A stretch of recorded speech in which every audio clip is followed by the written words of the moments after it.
Elementary music teacher friend, you love what you do, but you might feel unappreciated and, in fact, unseen some days. You may even feel like you're on a music teacher island and just want to connect with other music teachers who can relate to both your struggles and wins when it comes to teaching elementary music. I get you and understand completely the feelings you're having. That's why each and every week, the Elementary Music Teacher Podcast will provide you with solo and guest episodes that will help you realize you're not alone in your music teaching journey. Throughout each episode, my goal is for you to be able to walk away with actionable steps and ideas to help you feel like you're ready to take on the new week with whatever challenges may be thrown your way. Hi, I'm your host, Jessica Peresta, and I'm so glad you're here. Whether you're at home, in your car, in the shower, or wherever else you're listening, grab your cup of coffee or whatever other beverage is nearby and listen in to the Elementary Music Teacher Podcast. I'm Josh Swartz. And I'm William Illingworth. Hosts of the High Tech Podcast, a part of the Education Podcast Network, just like the show you're listening to now. Shows on the network are individually owned, and opinions expressed may not reflect others. Find other interesting education podcasts at edupodcastnetwork.com. Welcome back to the Elementary Music Teacher Podcast. I'm so excited to be back today with another episode, and I am continuing the summer series episodes where I'm sharing my favorite things. So today is my favorite websites and apps, and you can go back and listen to the previous episodes from the summer. Or if you're listening to this after summer, June and July are summer series episodes of my favorite things. So my favorite websites and apps, I want to start off by saying there are a lot of websites and apps that you can use as a music teacher. So what I'm going to share is some ideas and some that I really like, and then you can kind of do your own research or take the ideas I share and go explore them on your own or think about ways that you can use them in your classroom. I want to also bring into the conversation the fact that you may have the mindset of, I'm not techie, or I don't know how to integrate technology into my music room, or whatever other thought that goes through your mind. I want to reshare a story of when I started out in the elementary music classroom. It was 2005, January. I started in the middle of the school year. My school had not had a music program for a long time, but not only that, I knew I wanted, even though it was the dinosaur ages, I wanted to bring technology into my music room in various ways. But I didn't have any access to a lot of technology. So I finally found in the basement of my school an old, I'm talking like box computer. Some of you know what I'm talking about. And I decided, you know what? I asked, is anybody using this? Will anybody be using this? And the answer was no. So I plugged it in and I decided I'm using that as the singular student computer. At first, I had no idea what I was going to use it for, but I knew I wanted to use it. I eventually had that computer be used for various centers, and I created folders on the desktop for different grade levels that could be clicked on whenever it was that grade level's turn to use the computer, and that group in that particular class for centers. We used it a lot for watching videos and exploring different musical ideas because I didn't even have a smart board. I used the heck out of that computer. There was not a whole class set of one-to-one devices. There wasn't, like I said, a smart board. I didn't have access to anything else. So I want to say, don't let what you do not have stop you from using websites and apps with your students, because the fact is that you can use things even if you don't have a lot of, let's say, like I said, devices in your room. Now, fast forward to today, I have a master's in educational technology, and I am beginning a new teaching position in the fall at a completely virtual school. I'm still a certified teacher. This school is accredited and everything, but it is all online, and I'll be teaching K-4 music. So pivoting from having nothing, ironically, to now having a ton of devices and a ton of technology and a ton of resources I could use is crazy. So all that to say, I have been able to explore various websites and apps that I plan to use with my students coming up in the fall. But a lot of these these ideas I'm going to share with you as well are things I have shared with teachers over the years, things I used in my master's program, things that I have explored over and over and over. And I know they are quality sites and quality apps. The other thing I want to say is going from not having enough, let's go into the camp of you may have too much. So there are, like I started the episode out saying, a ton of different websites and apps. And honestly, there are new ones coming out every single day. And the fact is that it can get overwhelming knowing what to use with your students. So I had Katie Wardrobe on the podcast. I don't remember her episode. I should have looked that up before I recorded, but she is from Midnight Music and her whole business is about technology in the music classroom. And so she said something that I really, really strongly agree with. The fact that start somewhere. Start with using something, get really good at that something, get really comfortable using that thing before you even think about moving on to something else. You do not have to use everything you see out there, whether it is a website, app, book, resource, curriculum idea, whatever. Just start with something, and then when you feel comfortable with that, you can slowly add other things into the repertoire of what you're using with your students. So I want to say that as well. I'm going to share ideas, and I'm going to shut up in a minute and get going, but I'm going to share ideas, but it doesn't mean you have to use all the things. The way I find what I want to use is just by doing my research. I'm going to share different ideas. And what I do is I go and say, okay, although there's 10 different composing websites, it doesn't mean I'm going to use them all. Which one, not ones, which one do I want to start with? Then I can say, I kind of liked that, or I'm going to try out this other thing until I find the right fit. Okay. So let's get going.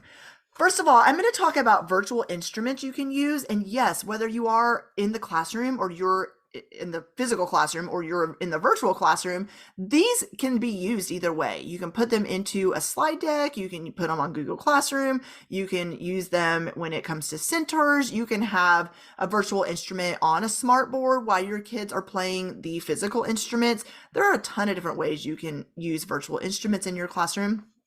So kind of brainstorm and think about ways you would like to do that. Scratch.mit is the first site I want to mention. When I was creating curriculum for Virtual Virginia, I created the whole curriculum for 4th and 5th grade music. This is a site I turn to a lot. One of my sons actually really likes this site. He is my 13-year-old. He likes to go on there and he does like this mixing. He found this mixing thing where mixing like a DJ. I want to say that although Scratch.mit is really cool, it is confusing to navigate around. So first thing I would advise you to do is find the search bar. And if you're just looking for some virtual instruments to use, type that in the search bar. So for example, there is recorder, and you will notice that the recorder instrument, there are some that are accurate and some that are not accurate when it comes to fingerings. And the circles are not laid out right where the holes, where they're supposed to be. So when you're looking for an instrument, find the one that is correct, or also the one that, sounds right, like the right notes are coming out, the pitches are coming out of the instrument. And then you can copy this particular instrument and hyperlink it into an HTML. Like you can put the instrument on a particular website, or like I said, Google Slide, or whatever you would like to do. Music Play Online also has instruments. It's a curriculum, of course, it's online curriculum, very, very popular one, but also they have virtual instruments. You can go and explore there as well. Playxylo.com is exactly what it sounds like. It's a xylophone website. And so those are three I really, really like that you can explore instruments on in various ways. So let's talk about different websites for composing. Flat.io is an add-on to Google Classroom, and you can use it to help your students compose. Nearpod and Soundtrap are the other two that I really like as well. Other websites and apps, musictheory.net is one that I really like. And yes, it is what it sounds like. It's from Music Theory. But what I like about it is, and what I'm planning to use it for moving forward, is to assess, especially my upper elementary students on music theory. You can create your own quizzes, or you can just use quizzes they already have there to assess students' knowledge about music theory they've been learning, or as an assessment tool just for your own knowledge to see if your students are ready to move on with learning some new concepts or if they're needing to continue on something they've already been learning. Padlet is another site I really like. Canva is amazing for a lot of different ways or a lot of different reasons. You can use it to create slides. You can use it to create worksheets. You can use Canva to have your students turn in work. There's Canva for education I would go and explore. You can do so much on Canva. And if you have not ever explored with Canva, I would highly suggest you do it. I can't leave this episode without talking about Google. I'm not just talking about the search bar, which 100% I go there every day, but Google Suite. I'm talking about Google Classroom, which I've already mentioned. You can create Google Sites if you want to create a website for your music classroom. Google Sites is very, very easy to use. It is very drag and drop. You can insert any of your Google products, whether it's Google Docs, Google Slides, Google Forms, Google anything else, Google Sheets. You can put it on your Google site by literally dragging and dropping. I created several Google Sites when I went through my master's program, and I can tell you it is really easy to create. There's not a lot of background knowledge you need to know to use the site. But I also love Google Slides. I think it's very user-friendly and easy to use. And so Google is something I love.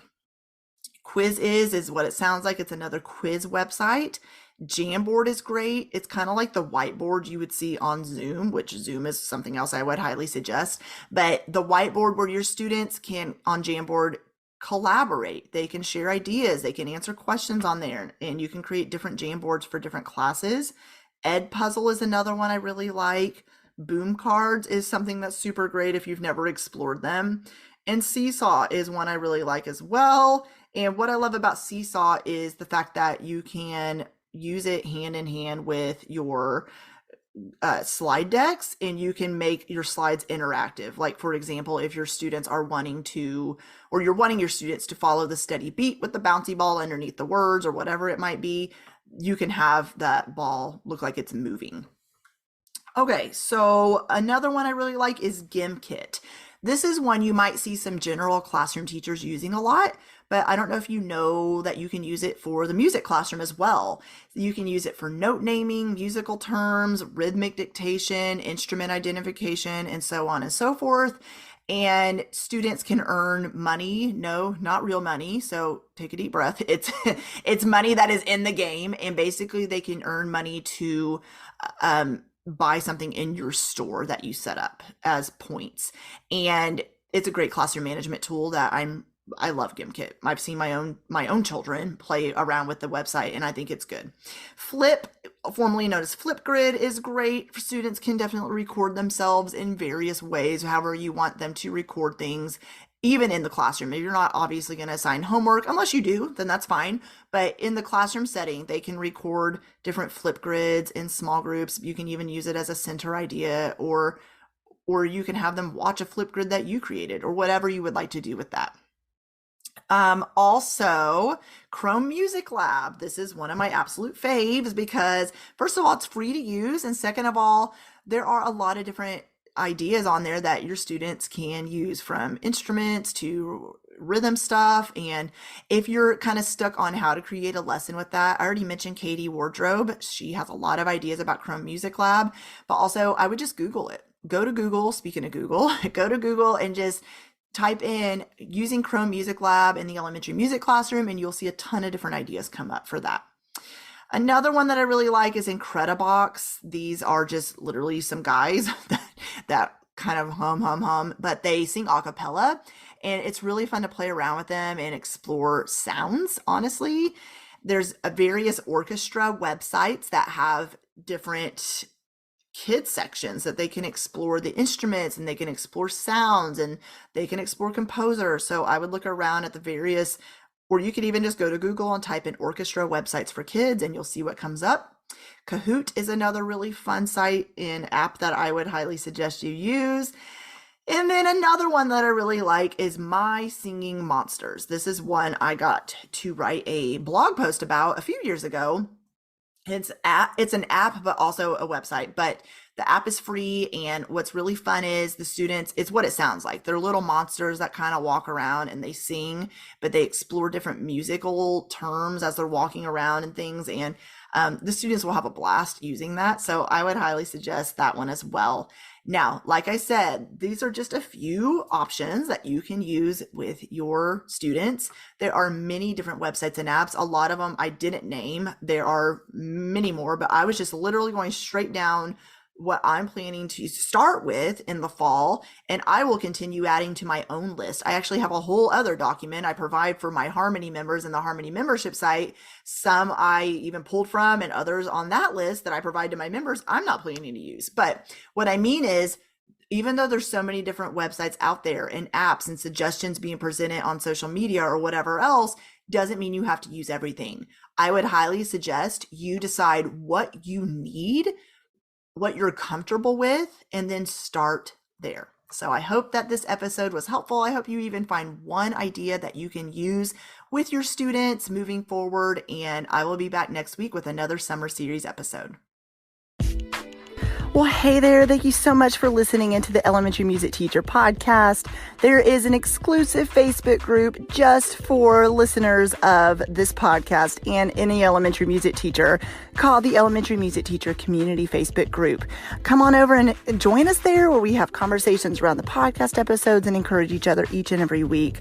And also head to my website, thedomesticmusician.com. I have some free resources there that you can download to help you gain traction in your classroom today, as well as the blog and the membership site and all kinds of other goodies to help you keep going in your music teaching journey. I cannot wait to keep connecting with you and encouraging you and spurring you on in your journey of teaching elementary music. Hang in there, have an amazing week, and I will see you soon.